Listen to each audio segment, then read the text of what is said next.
해가 지고 밤이 찾아오면 어두운 하늘에는 어김없이 별빛이 반짝입니다. 별은 어제도 오늘도 한결같이 제자리에서 같은 모양으로 떠올랐다가 저물죠. 제자리에 붙박혀 스스로 빛을 내는 별. 이것을 천문학 용어로 항성이라고 합니다. 그런데 자리가 고정되어 있는 항성 사이를 왔다 갔다 하는 떠돌이 별들이 있습니다. 이들을 행성이라고 하죠. 행성은 스스로 빛을 낼 수 없으며 항성 주위를 공전하며 항성에 빛을 반사하는 것에 불과합니다. 자, 항성과 행성에 대해 감이 오시나요? 그렇습니다. 늘 제자리에서 스스로 빛을 내는 항성, 우리가 잘 아는 태양이고요. 그 태양의 빛을 반사하며 자리를 옮겨 다니는 행성이 우리가 살고 있는 지구입니다. 태양계에서 가장 가까운 항성계는 켄타우루스 자리에 있습니다. 우리에게는 그리스 신화에 반인 반마로 친숙한 그 별자리죠. 이 항성계는 태양처럼 나홀로 항성이 아닌 세 개의 별이 모여 있는 삼중성인데요. 이 중 알파 A와 알파 B는 태양과 흡사하고 이 쌍성과 떨어진 곳에 작고 희미한 적색 외성 프록시마가 위치해 있습니다. 태양 다음으로 지구에서 가까운 별이며 거리는 지구로부터 약 4.24광년, 가장 빠른 우주선으로 달려도 약 8만 년이 걸린다고 합니다. 광년은 빛이 1년 동안 나아가는 거리의 단위입니다. 1광년을 계산하려면 60초와 60분, 24시간, 여기에 365일을 곱해야 합니다. 따라서 1광년은 대략 9조 5천억 킬로미터. 천문학적인 숫자라는 말은 이럴 때 쓰는 거겠죠. 지구의 사람들이 마을에 모여 살듯 별들은 우주에서 은하라는 집단에 모여 있습니다. 하나의 은하에는 작게는 1000만 개에서 많게는 1조 개의 별이 모여 있고 최근 학계의 연구에 따르면 우주엔 이러한 은하가 무려 2조 개에 이를 것이라는 주장이 제기되기도 했죠. 태양계가 있는 우리 은하에는 약 3천억 개의 별들이 모여 있는데요. 우리 은하를 위와 옆에서 본 상상도입니다. 태양계는 오리온자리 8에 위치해 있고 은하 중심에서 2만 7천 광년 떨어져 시속 79만 킬로미터의 속도로 은하 중심을 궤도하고 있고요. 정상은하 주변에는 작은 망원경으론 관측하기 어려운 수십 개의 외소은하가 존재하는데 우리 은하와 가장 가까이 있는 외소은하는 지구에서 2만 5천 광년 떨어져 있는 큰 개자리 외소은하입니다. 그리고 우리 은하와 비슷한 크기의 은하 중 가장 가까이 있는 은하가 바로 익숙한 그 이름 안드로메다 은하죠. 약 250만 광년 거리에 있다고 하는군요. 영원히 빛날 것 같은 별도 나이를 먹으면 빛이 바라고 수명을 다합니다. 밤하늘의 수많은 별들 중 유난히 반짝거리고 예뻐 보이는 별은 대부분 가까이 있는 별들로 나이가 어린 별들이라고 하는데요. 하지만 여기서 어리다는 건 10억 년보다 어리다는 것. 10억 광년 정도 떨어져 있는 은하단으로부터 빛나는 별은 나이가 전부 100억 살 이상씩 된 별이라고 하는군요. 별은 중심부의 에너지가 고갈되면서 수명이 끝납니다. 큰 별의 경우 핵융합을 하지 못하면 중심부가 급격히 수축하면서 폭발하는데 이 현상을 초신성이라고 합니다. 그 빛이 엄청나 때로는 초신성 하나가 방출하는 빛이 은하 전체가 내는 빛보다 더 밝은 경우도 있다고 하는데요. 지구에서 봤을 땐 밝은 새별이 태어난 것으로 보여 초신성이라는 이름이 붙여졌지만 사실은 별이 죽어가는 과정에서 보여준 슬프고도 찬란한 빛이었던 거죠. 별의 죽음은 인간에게 매우 큰 의미가 있습니다. 생명체에게 중요한 탄소, 산소, 질소와 같은 원소들이 바로 별들이 100억 년 이상 우주를 살면서 만들어낸 것들이며 별이 죽으면서 우주에 뿌리는 것이고요. 초신성이 폭발할 때는 인이나 황 같은 무거운 원소들이 만들어져 우리에게 나누어 주는 것이기 때문입니다. 사실 우리가 과학적으로 탐구를 하다 보면 그 모든 원소 알갱이 하나하나가 어디서 왔는지 다 알고 있는데 100% 천체에서 온 것입니다. 그러니까 우리가 역사를 알고 싶다, 우리 인류의 기원을 알고 싶다, 나는 누구인가, 그리고 앞으로 이 구성되어 있는 우주에서 나는 어떤 역할을 하는 건가, 이런 것을 이해하기에 가장 중요한 첫 번째 질문이 우주와 나와의 관계를 아는 것입니다. 그래서 제가 이제 종종 농담 삼아 우리 인류는 모두 다 동일한 초신성의 후예다, 이제 그런 표현을 하는 것입니다.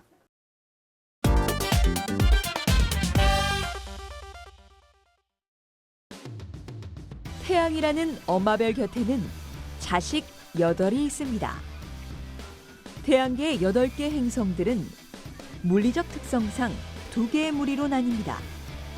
주로 암석 덩어리가 뭉쳐 만들어진 수성, 금성, 화성, 지구를 지구형 행성, 수소, 헬륨, 얼음 등 가벼운 물질들로 생성된 목성, 토성, 천왕성, 해왕성을 목성형 행성이라고 하죠. 태양에서 가장 가까운 수성은 약 5,800만 킬로미터 떨어진 곳에서 궤도를 돌고요. 태양에서 약 1억 800만 킬로미터 떨어진 곳에 금성이 있죠. 지구는 태양에서 약 1억 5천만 킬로미터 떨어져 있으며 화성은 좀 더 멀리 약 2억 2,800만 킬로미터 떨어져 있습니다. 목성은 태양계 바깥쪽에 위치한 첫 번째 행성입니다. 태양에서 목성은 7억 7,800만 킬로미터, 토성은 14억 2,700만 킬로미터 떨어진 곳에 있고요. 태양에서 29억 킬로미터 거리에 천왕성과 마지막으로 해왕성이 가장 멀리 자리해 있죠. 태양계 식구들의 크기를 볼까요? 작은 순서부터 수성, 화성, 지구와 금성은 크기가 비슷하지만 지구가 좀 더 큽니다. 목성형 행성들은 지구형 행성들보다 부피가 훨씬 큰데요. 태양계에서 가장 거대한 행성인 목성은 나머지 7개의 행성을 모두 합친 질량의 3분의 2에 해당하며 부피는 지구의 1,300배나 되죠. 하지만 목성도 태양 앞에선 콩알 정도에 불과. 지구는 잘 보이지도 않네요. 그러나 이러한 태양도 우주에 있는 수많은 별 중에서는 지극히 평범하거나 오히려 작은 편에 속하며 태양보다 큰 별들이 얼마든지 존재하죠.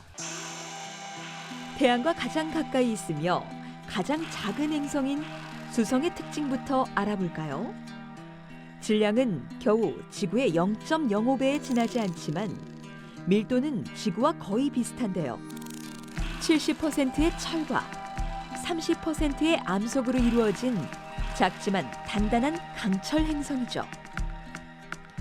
1970년대 마리너 10호가 처음으로 수성 가까이 다가가면서 드디어 수성의 쌩얼을 볼 수 있게 되었는데, 하지만 충격적인 비주얼. 수성의 표면이 크레이터로 뒤덮인 상처투성이었기 때문인데요. 천문학자들은 이 흔적을 통해 40억 년 전 대충돌 시기에 생성되었을 것으로 분석하고 있습니다. 새벽녘 동쪽 하늘이나 저녁 서쪽 하늘에서 매우 밝게 빛나는 천체, 금성입니다. 그 빛에 매료된 우리 조상들은 샛별이라고 불렀고, 서양에서는 사랑과 미의 여신 비너스라는 이름을 붙였죠. 과거 천문학자들은 금성이 지구와 크기도 비슷해 생명체가 살기에 적합한 환경일 것이라고 생각했습니다. 그런데 여러 탐사선이 금성을 방문하면서 예상을 완전히 뒤엎는 충격적인 내막을 발견하게 되는데요. 먼저 금성의 표면은 적어도 섭씨 450도 이상의 엄청난 고온이라는 것. 지구보다 태양에 가까워 온도가 높을 줄은 알았지만 이 정도의 고온일 것이라고는 상상하지 못한 것이죠. 거기에 표면에는 물 한 방울 존재하지 않았고 대기는 온통 이산화탄소로 가득 차 있으며 가끔 내리는 비의 성분은 황산이었다는 겁니다. 금성은 아름다운 빛과는 달리 생명체가 전혀 살 수 없는 지옥의 여신이었던 거죠. 2012년 화성 탐사선 큐리오시티호가 화성 표면에서 보내온 사진입니다. 지구의 사막과 비슷해 보이죠? 큐리오시티호에 앞서 2004년부터 화성을 탐사하고 있는 오퍼튜니티호는 지난 1월 화성에서 13번째 생일을 맞았다고 하는군요. 외롭지만 괜찮다. 인생 아니 로봇생 혼자 가는 거야. 화성은 표면이 붉게 보인다고 하여 붙여진 이름입니다. 철이 녹슬면 빨갛게 보이는 것처럼 화성의 표면이 산화철이라는 암석으로 이루어져 있기 때문이죠. 아직까진 생명체가 발견되지 않았지만 최근 호수와 미생물의 흔적을 발견하면서 여전히 화성은 외계 생명체 탐사 대상 1순위입니다. 목성, 토성, 천왕성, 해왕성은 태양계 외곽에 위치해 있는 외행성입니다. 부피와 질량은 지구형 행성보다 크지만 밀도는 지구의 4분의 1 정도에 불과하죠. 중심부의 작은 핵과 매우 두꺼운 대기층을 가진 목성형 행성들은 단단한 표면이 없고 온도가 영하 200도가량 되어 생명체가 살기에는 부적합한 환경이라고 하는군요. 과학자들은 인류가 살 수 있는 또 다른 행성을 찾아 끊임없이 연구하고 여행합니다. 그러나 우주에는 지구의 모래알 수보다도 많은 별과 행성들이 있고 쉽게 그 속내를 드러내지 않죠. 우주에선 한낱 먼지와도 같은 지구. 어쩌면 우리의 탄생 자체가 기적일지도 모릅니다.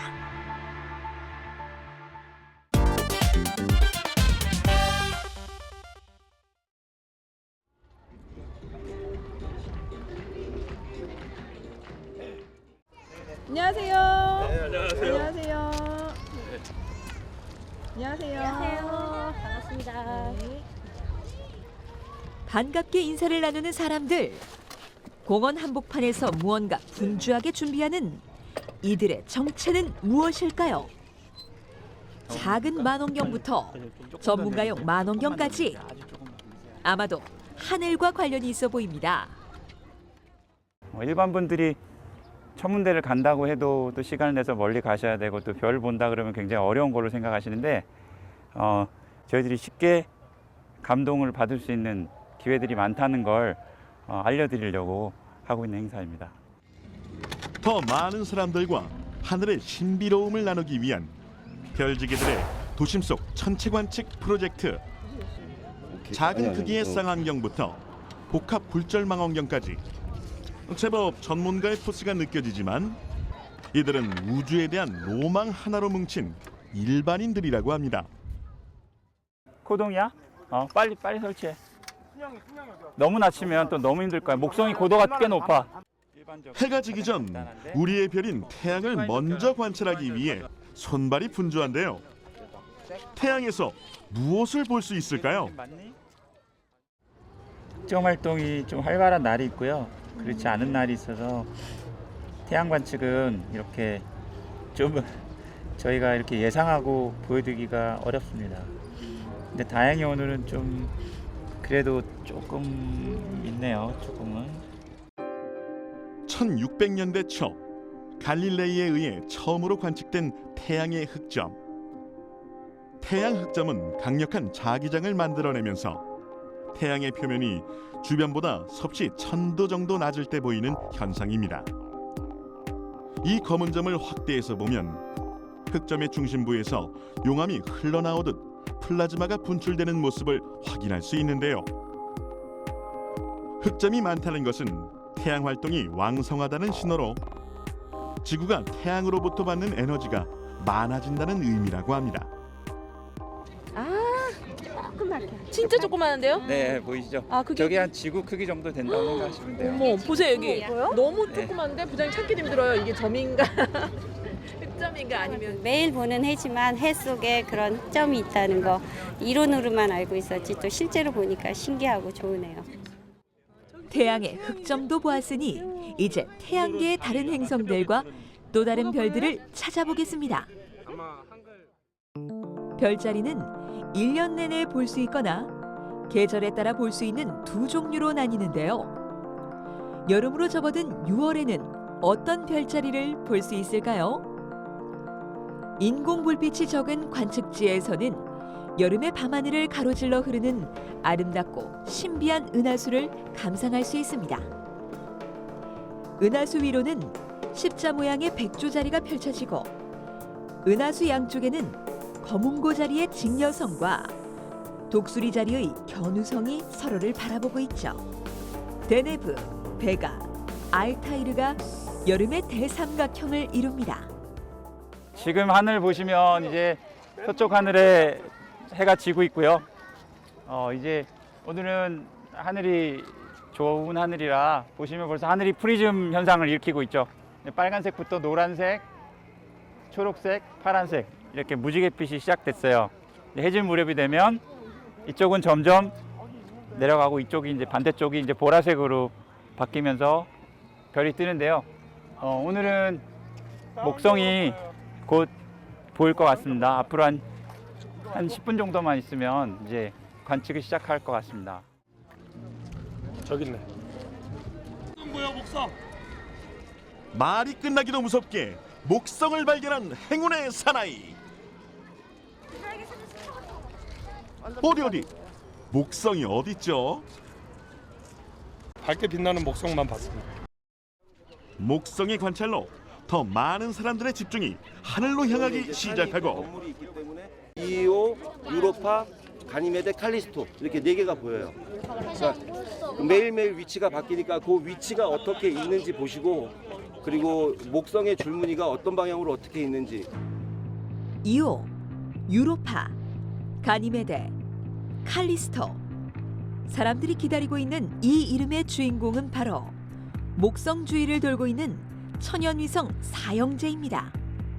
태양이라는 어머니가 8의 행성을 거느리고 있듯이 행성들도 저마다 자식이 있는데요. 대표적인 천체가 바로 지구의 영원한 동반자 달입니다. 달은 지름이 태양보다 400배가량 작지만 태양보다 지구에 더 가까이 위치해 있어 지구에서는 태양과 달이 비슷한 크기로 보이는 것이고요. 달은 지구를 한 바퀴 도는 공전 주기와 달 스스로 한 바퀴 도는 자전 주기가 같기 때문에 지구에서는 언제나 달의 한 면만 볼 수 있죠. 수성과 금성을 제외한 6개의 행성이 크고 작은 위성을 거느리고 있습니다. 사람들이 기다리고 있는 목성의 위성 이오, 유로파, 가니메데, 칼리스토는 모두 갈릴레이가 발견하여 갈릴레이 위성으로 불리고 있고요. 그중 토성은 50개 이상의 대가족을 거느리고 있다고 합니다. 4개 다 보인다. 오! 우와. 수공주와 목성 소대가 한 피자판에 있어요. 어머나, 이분은 휴대폰으로 목성을 찾았어요. 첫눈과 기계과학의 멋진 융합이네요. 어둠이 짙게 내린 밤, 사람들의 관심과 눈빛은 하늘의 별보다도 더 반짝반짝 빛이 나는데요. 여기 잡혔습니다. 자, 여기 레이저 쫓아가세요. 여기요. 여기 별 보이세요? 레이저가 급히 가리킨 이 별은 바로 여름의 대삼각형을 이루고 있는 직녀별입니다. 이렇게 도심 속에서도 지구 밖 몇 광년 거리의 우주를 볼 수 있는 행운, 상상력의 특권을 마음껏 누릴 수 있습니다. 다이아몬드의 삼각형 이어진 모양이었어요. 별이 가까이에 보여서 너무 신기했어요. 좀 느낌이 벅차오르는 느낌? 그런 느낌을 받았어요.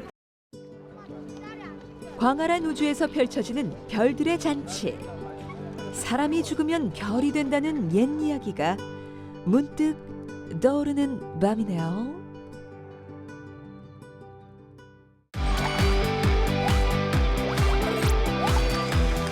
톡 쏘는 과학 사이다.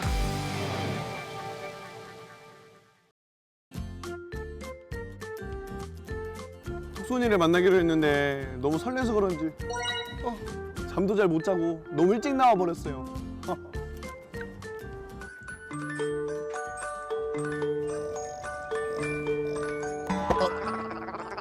뭐야? 사과네? 이게 사과 남은 거? 톡톡 씨, 사과가 왜 바닥으로 떨어졌는 줄 알아요? 아 당근이죠. 아니 이건 사과고 당연히 알죠. 뉴턴이 사과나무 아래서 생각했다는 그 만율내기 법칙 때문이죠? 올, 그럼 뉴턴의 세 가지 운동 법칙도 아나? 뉴턴의 운동 법칙이 세 가지나 있다고요? 영국의 과학자 아이작 뉴턴의 세 가지 운동 법칙은 무엇일까요? 가속도의 아닌데? 이거 아닌데? 과학 몇 점 맞았어요? 38점이요. 모르겠어요. 만율내기 법칙. 질량 도전의 법칙. 머피의 법칙. 머피의 법칙이 뉴턴 거였구나. 뉴턴 운동. 뉴턴 운동이지. 아, 저 학교를 문과를 나와가지고 잘 몰라서 죄송합니다, 유턴 씨. 세 가지 운동 법칙 모두를 맞춘 사람을 찾기란 하늘의 별 따기. 이제 뉴턴의 세 가지 운동 법칙이 무엇인지 살펴볼까요? 약속 시간이 한참 지났는데 타들어가는 톡톡씨의 속도 모르고 이제야 나타났는데요. 화가 난 톡톡씨를 위해 준비해왔다는 비장의 무기 인라인 스케이트. 아유, 이렇게까지 준비했는데 톡톡씨 좀 봐주라. 마지못해 인라인 스케이트를 타는데 신나도 너무 신난 톡순씨를 보는 톡톡씨의 눈빛이 심상치 않은데요. 늦게 왔으면서 혼자 신난 톡순이 얄밉다 얄미워. 에이 아니 제가 밀었는데 왜 제가 넘어진 거죠? 톡톡씨가 뒤로 넘어진 이유는 뉴턴의 운동 제3법칙 작용-반작용 법칙 때문이라고요. 작용-반작용의 법칙은 한 물체가 다른 물체에 힘을 가했을 때 다른 물체가 힘을 가했던 물체의 힘의 크기가 같고 방향이 반대인 힘이 가해지게 됩니다. 톡톡씨가 만약에 톡순씨를 밀었다면 톡순씨도 톡톡씨한테 힘의 크기가 같고 방향이 반대인 반작용의 힘으로 밀리게 되는 거죠. 아 그렇구나. 그럼 깜짝 놀라게 해야겠어요. 톡순씨 뒤를 조심해요.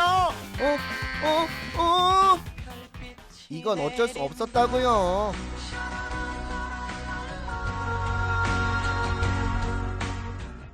톡톡씨가 톡순씨한테 안긴 이유 뉴턴의 운동 제1법칙 관성의 법칙 때문이라고요. 관성의 법칙은 외부로부터 힘이 가해지지 않을 때 처음에 운동 상태를 유지하려는 것을 말합니다. 정지해 있는 물체는 계속 정지해 있으려고 하고요. 운동하려는 물체는 일정한 속도로 이동하려고 합니다.